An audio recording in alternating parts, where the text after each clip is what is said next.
అందరికీ నమస్తే అండి. ఇండియన్ నేవీ నుండి 741 పోస్టులకైతే ఒక నోటిఫికేషన్ రిలీజ్ చేశారండి. మొత్తం మనకి 10 రకాల డిపార్ట్మెంట్లో మనకి ఈ యొక్క పోస్టులు అయితే ఉన్నాయండి. ఇందులో ఈ యొక్క 10 రకాల పోస్టుల్లో మనకి ఎక్కువగా అతి ఎక్కువగా ఉన్న పోస్టులు వచ్చి ఫైర్ మ్యాన్ అండి. 444 పోస్టులు అయితే మనకి ఇందులో ఫైర్ మ్యాన్ అయితే ఉన్నాయి. అలాగే ఫైర్ ఇంజిన్ డ్రైవర్ కి 58 పోస్టులు అయితే ఉన్నాయండి. మనం టోటల్ గా ఈ యొక్క 10 పోస్టుల గురించి కూడా మనం ఈ వీడియోలో డిస్కస్ చేసుకుందాం. అలాగే మనకి ఈ యొక్క ఆన్లైన్ డేట్ వచ్చేసరికి 20/7/2024కి స్టార్ట్ అవుతుందండి. అలాగే 2/8/2024 అంటే నెక్స్ట్ మంత్ 2వ తేదీకి మీకు ఆన్లైన్ క్లోజ్ అయితే అయిపోతుందండి. మనకి ఈ యొక్క అప్లికేషన్ ఫీజు వచ్చేసరికి ₹295 ఫీజు అనేది పే చేయాల్సి ఉంటుంది. అలాగే SC ST next ex service man అలాగే ఫీమేల్ క్యాండిడేట్స్ కి ఈ యొక్క ₹295 ఫీజు అనేది మినహాయింపు అయితే ఉంటుంది. అంటే వాళ్ళు పే చేయాల్సిన అవసరం లేదు, వాళ్ళకి ఫ్రీ అండి. సో మనం ఇప్పుడు ఈ యొక్క నోటిఫికేషన్ గురించి డిస్కస్ చేసుకుందామండి. ఎవరైతే ఇండియన్ నేవీలోకి సర్వీస్ చేయాలనుకుంటున్నారో వారైతే కొంచెం కేర్ఫుల్ గా అప్లికేషన్ అయితే పెట్టుకోండి. అంటే ఎవరైతే ఇండియన్ నేవీలో ప్యాషన్ గా వెళ్ళాలనుకుంటున్నారో, ఇండియన్ నేవీలో సర్వీస్ చేయాలనుకుంటున్నారో మీరు అప్లికేషన్ పెట్టేటప్పుడే చాలా కేర్ఫుల్ గా పెట్టాల్సి ఉంటుందండి. ఎందుకంటే ఏ మాత్రం మిస్టేక్స్ ఉన్నా ఇంకా వాళ్ళైతే రిజెక్ట్ చేస్తారండి. నోటిఫికేషన్ కూడా మెన్షన్ చేయడం జరిగింది. మీ యొక్క నేమ్స్ కానీ ఏదైనా మిస్టేక్ చేస్తే మాత్రం కరెక్షన్ ఆప్షన్ అయితే ఇవ్వకూడదు. మీరు అప్లై చేసుకునేటప్పుడే చాలా జాగ్రత్తగా కేర్ఫుల్ గా అప్లై చేసుకోవాలి అని చెప్పడం జరిగింది. అలాగే మీ యొక్క మొబైల్ నంబరు, ఈమెయిల్ అనేది ఇప్పుడే చాలా జాగ్రత్తగా కేర్ఫుల్ గా ఇవ్వాలి. ఎందుకంటే మొబైల్ నంబర్ కానీ ఈమెయిల్ కానీ చేంజ్ చేయడం అవ్వదు. నెక్స్ట్ టైం అదే నెక్స్ట్ ఏమైనా చేంజ్ చేయాలంటే అవ్వదు అని చెప్పడం జరిగింది. మీరు ఇచ్చేటప్పుడే చాలా జాగ్రత్తగా ఇవ్వండి. మనం ఇప్పుడు ఈ యొక్క పోస్ట్ గురించి డిస్కస్ చేసుకుందామండి. ఇక్కడ మనకి ఈ యొక్క charge man ammunition workshop వచ్చేసరికి ఒక పోస్ట్ అయితే ఉందండి. ఈ పోస్ట్ వచ్చేసరికి మనకి group B non gazetted non ministerial post అండి. ఇది ఇక్కడ మనకి 2 రకాల పోస్టులు అయితే ఉంటాయండి. గ్రూప్ బి, గ్రూప్ సి అండి. గ్రూప్ బికి ఒక రకమైన శాలరీ ఉంటుంది, గ్రూప్ సికి ఒక రకమైన శాలరీ ఉంటుంది. ఈ గ్రూప్ సిలో వివిధ రకాల కేటగిరీ ఉన్న పోస్టులకు కూడా వేరే రకాల శాలరీ అనేది వ్యత్యాసం అనేది ఉంటుందండి. సో నెక్స్ట్ వచ్చేసరికి చార్జ్ మ్యాన్ ఫ్యాక్టరీ వచ్చేసరికి 10 పోస్టులు అయితే ఉన్నాయండి. నెక్స్ట్ చార్జ్ మ్యాన్ మెకానిక్ వచ్చేసరికి 18 పోస్టులు అయితే ఉన్నాయి. సైంటిఫిక్ అసిస్టెంట్ వచ్చేసరికి 4 పోస్టులు అయితే ఉన్నాయండి. ఇది మనకి ఈ యొక్క 4 రకాల పోస్టులు వచ్చేసరికి గ్రూప్ బి అండి. నెక్స్ట్ మనం గ్రూప్ సికి వెళ్ళిపోదాం. గ్రూప్ సిలో మనకి డ్రాఫ్ట్ మ్యాన్ కన్స్ట్రక్షన్స్ వచ్చేసరికి 2 పోస్టులు అయితే ఉన్నాయండి. నెక్స్ట్ ఇదే గ్రూప్ సిలోని ఫైర్ మ్యాన్ అండి. ఇప్పుడు చెప్పాను కదండి ఎక్కువగా పోస్టులు ఉన్నాయండి. ఫైర్ మ్యాన్కి వచ్చేసరికి 444 పోస్టులు అయితే టోటల్ గా మనకి ఉన్నాయండి అని చెప్పేది ఓన్లీ నేను others SC ST OBC EWS candidate మాత్రమే. ఇక్కడ ఎక్స్ సర్వీస్ మనకి వేరేగా పోస్టులు ఉంటాయి, అది నేను ఇందులో లెక్క వేయట్లేదు. ఓన్లీ ఎవరైతే ఉన్నారో others candidates SC ST OBC EWS candidate గురించి టోటల్ పోస్టులు మాత్రం నేను చెప్పడం జరుగుతుంది. ఎక్స్ సర్వీస్ మ్యాన్ ఉన్న పోస్టులు అనేది నేనైతే చెప్పడం లేదండి, అది మీరు గుర్తుపెట్టుకోవాల్సి ఉంటుంది. Next fire man engine drivers అండి. ఇంజిన్ డ్రైవర్స్ వచ్చేసరికి 58 పోస్టులు అయితే ఉన్నాయండి. నెక్స్ట్ వచ్చేసరికి ఇక్కడ మీకు కనిపిస్తుంది కదండి, ఇక్కడ western naval command, eastern naval command, southern naval command, Andaman and Nicobar command ఉంది కదండి. ఇవి వచ్చేసరికి మన కొన్ని చోట్ల మనం జోన్ గా పిలుస్తాం, మన నావీలకు వచ్చేసరికి కమాండో అంటారండి. సో మీరు అది గుర్తుపెట్టుకొని మీరు ఎక్కడ వర్క్ చేయాలనుకుంటున్నా ప్రిఫరెన్స్ అనేది మీరు ఇవ్వాల్సి ఉంటుందండి. మీరు అప్లికేషన్ పెట్టేటప్పుడే ఒక 3 ఆప్షన్లు అనేది ఇవ్వాల్సి ఉంటుంది. 3 ప్రిఫరెన్స్ అనేది ఇవ్వాల్సి ఉంటుంది. అంటే మీరు ఎక్కడ వర్క్ చేయాలనుకుంటున్నారో అక్కడ మీరు కమాండ్ అనేది ఈ అప్లికేషన్ ఫామ్ లోనే జాగ్రత్తగా మీరు ఇవ్వాల్సి ఉంటుంది. అయితే ఈ యొక్క పోస్టులు అనేది అన్ని కమాండ్ లో లేవండి. ఇక్కడ మీరు నోటిఫికేషన్ అనేది బ్రీఫ్ గా చదవండి. ఎందుకంటే ప్రతి point pin to pin brief గా చెప్తే వీడియో అనేది లెంత్ అయిపోతుంది, మీకే బోర్ పడుతుంది. కాబట్టి సో కావాల్సిన మ్యాటర్ మాత్రం నేను చెప్పడం జరుగుతుంది. మిగతాదంతా ఈ యొక్క నోటిఫికేషన్ డౌన్లోడ్ చేసుకోండి. మన డిస్క్రిప్షన్ లో ఇవ్వడం జరుగుతుంది. డిస్క్రిప్షన్ ఓపెన్ చేస్తే లింక్ క్లిక్ చేస్తే మీకు డైరెక్ట్ గా మీ గ్యాలరీలోకి ఈ యొక్క PDF అనేది డౌన్లోడ్ అవుతుంది. మీరు కేర్ఫుల్ గా చూడండి. నెక్స్ట్ వచ్చేసరికి ట్రేడ్స్ మ్యాన్ మేట్ అండి. ట్రేడ్స్ మ్యాన్ మేట్ వచ్చేసరికి మనకి ఎన్ని పోస్టులు ఉన్నాయంటే 18 పోస్టులు అయితే ఉన్నాయండి. నెక్స్ట్ వచ్చేసరికి కుక్ అండి. కుక్ వచ్చేసరికి కుక్కి 9 పోస్టులు అయితే ఉన్నాయండి. నెక్స్ట్ మనకి MTS అండి. MTS వచ్చేసరికి 16 పోస్టులు అయితే ఉన్నాయండి. మొత్తం మనకి ఎక్స్ సర్వీస్ మ్యాన్ మిగతా కేటగిరీని కలుపుకొని 741 పోస్టులు అయితే మనకి ఈ నోటిఫికేషన్ లో మనకి రిలీజ్ చేయడం అయితే జరిగిందండి. దీనికి సంబంధించిన ఏజ్ ఏజ్ క్రైటీరియా ఎలా ఉంటుందో ఇప్పుడు చూద్దామండి. ఫ్రెండ్స్, మనకి ఇక్కడ ఏజ్ లిమిట్ వచ్చేసరికి ఇక్కడ charge man ammunition workshop charge man ఫ్యాక్టరీకి వచ్చేసరికి 18 నుండి 25 సంవత్సరాల ఏజ్ ఉన్న వాళ్ళందరూ కూడా అప్లై చేసుకోవచ్చు. Next charge man mechanic scientific assistant వచ్చేసరికి 30 సంవత్సరాలు ఏజ్ ఉన్న వాళ్ళందరూ కూడా అప్లై చేసుకోవచ్చు అండి. నెక్స్ట్ డ్రాఫ్ట్ మ్యాన్ కన్స్ట్రక్షన్స్, అలాగే ఇక్కడ డ్రాఫ్ట్ మ్యాన్ కన్స్ట్రక్షన్స్ కూడా 18 నుండి 25 ఇయర్స్ అయితే ఉండాలండి. నెక్స్ట్ వచ్చేసరికి ఇక్కడ ఫైర్ ఇంజిన్ డ్రైవర్స్ వచ్చేసరికి 18 నుండి 27 సంవత్సరాల ఏజ్ ఉన్న వాళ్ళందరూ కూడా అప్లై చేసుకోవచ్చు. నెక్స్ట్ ఇక్కడ ఏజ్ క్రైటీరియా అయితే బాగుందండి. 27 ఇయర్స్ వరకు ఇక్కడ ఏజ్ అయితే ఇవ్వడం జరిగింది. ఎవరైతే ఏజ్ బార్ అనుకున్న వాళ్ళు అప్లై చేసుకోవడానికి ట్రై చేయండి, ఎందుకంటే మంచి పోస్టులు అండి ఇవి. నెక్స్ట్ వచ్చేసరికి ఇక్కడ మనకి మిగతా పోస్ట్ అన్నిటికీ కూడా అంటే ట్రేడ్స్ మ్యాన్, మేట్కి, కుక్కి ఉన్నాయి కదండి, ఇవన్నిటికి కూడా 18 నుండి 25 సంవత్సరాల ఏజ్ వాళ్ళందరూ కూడా అప్లై చేసుకోవచ్చు అండి. ఇప్పుడు నెక్స్ట్ మనం ఎడ్యుకేషన్ క్వాలిఫికేషన్ గురించి ఇప్పుడు మనం డిస్కస్ చేసుకుందామండి. ఇక్కడ చార్జ్ మ్యాన్ అమ్యూనిటేషన్ వచ్చేసరికి ఎడ్యుకేషన్ క్వాలిఫికేషన్ డిగ్రీలో సైన్స్ గ్రూప్ అయితే ఉండాలండి. అంటే ఫిజిక్స్ కానీ కెమిస్ట్రీ, మ్యాథమెటిక్స్ అనేది సబ్జెక్ట్ అయితే ఉండాలి. ఒకవేళ డిగ్రీ కాకుండా డిప్లొమా అయితే మాకు కెమికల్ ఇంజనీరింగ్ అనేది చేసి అయితే ఉండాలండి. ఇక్కడ ఇవ్వడం జరిగింది. ఇక్కడ కెమికల్ ఇంజనీరింగ్ చేసిన వాళ్ళైతే ఈ యొక్క పోస్ట్ కి ఎలిజిబుల్ అండి. నెక్స్ట్ చార్జ్ మ్యాన్ ఫ్యాక్టరీ వచ్చేసరికి సేమ్ అండి. ఇక్కడ బ్యాచులర్ ఆఫ్ సైన్స్ డిగ్రీలో సైన్స్ గ్రూప్ అనేది ఉండాలని చెప్పడం జరిగింది.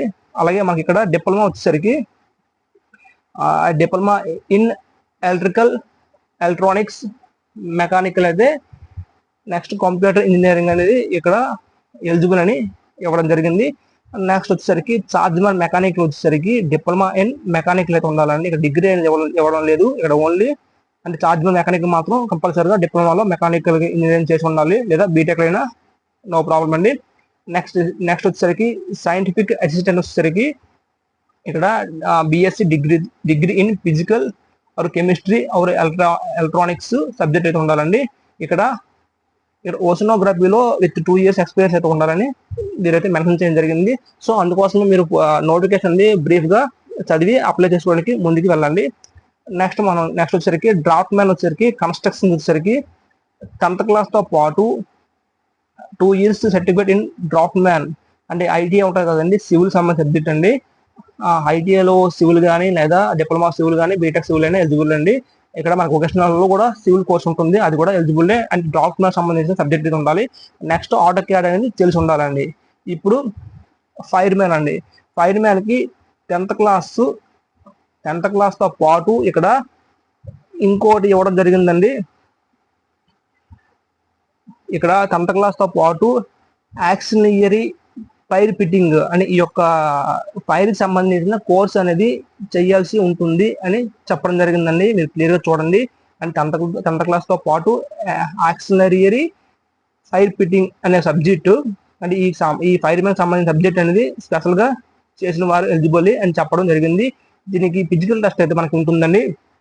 ఈ యొక్క ఫైర్ మ్యాన్ కి ఫిజికల్ టెస్ట్ అనేది మనకి కండక్ట్ చేస్తారు. మిగతా పోస్ట్ అన్నిటికీ కూడా ఫిజికల్ టెస్ట్ అయితే ఉండదు. ఫైర్ మ్యాన్ కి అలాగే ఫైర్ ఇంజిన్ డ్రైవర్ కి మాత్రం ఫిజికల్ టెస్ట్ అయితే ఉంటుందండి. ఇక్కడ ఫిజికల్ టెస్ట్ వచ్చేసరికి ఇక్కడ చూడండి, ఇక్కడ హైట్ అనేది మెన్షన్ చేయడం జరిగిందండి. 160 సెంటీమీటర్లు అయితే అందరూ కూడా ఉండాలి. అలాగే షెడ్యూల్ ట్రైబ్స్ కి అయితే 2.5 సెంటీమీటర్స్ అండి వాళ్ళకి రిలాక్సేషన్ అయితే ఉంటుందండి. 160 సెంటీమీటర్లో వీళ్ళకు 2.5 సెంటీమీటర్స్ అండి మినహాయింపు అయితే ఉంటుంది. ఇక్కడ చెస్ట్ వచ్చేసరికి నార్మల్ 81.5 సెంటీమీటర్స్ నార్మల్ ఉండాలండి. మీరు బ్రీతింగ్ తీసుకున్న తర్వాత 85 సెంటీమీటర్స్ అయితే రావాలండి. నెక్స్ట్ వెయిట్ వచ్చేసరికి 50 కిలోల కన్నా తక్కువ అయితే ఉండకూడదండి.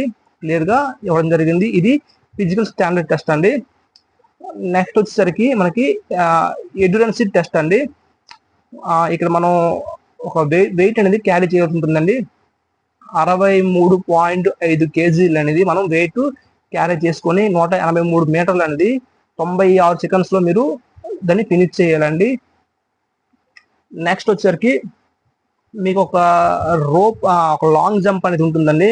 ఒక గొయ్యిలాగా తవ్వుతారండి. 2.7 అది మనం జంప్ చేయాల్సి ఉంటుంది. 2.7 అనేది ఎవరైతే ఆర్మీలో ఎంతమంది చేసి ఉంటారో వారికైతే ఆర్మీలో ఈవెంట్స్కి వెళ్ళి ఉంటారో వాళ్ళకైతే క్లారిటీ ఉంటుంది. నెక్స్ట్ వచ్చరికి ఇక్కడ క్లింబింగ్ అండి, అంటే 3 మీటర్స్ అనేది రోప్ ఎక్కాల్సి ఉంటుంది మన హ్యాండ్ తో. సో ఈ విధంగా ఉంటుంది ఇక్కడ. నెక్స్ట్ వచ్చేసరికి ఫైర్ ఇంజిన్ డ్రైవర్కి వచ్చేసరికి మస్ట్ అండ్ షుడ్ బిగా వీళ్ళకి లైసెన్స్ అయితే ఉండాలండి.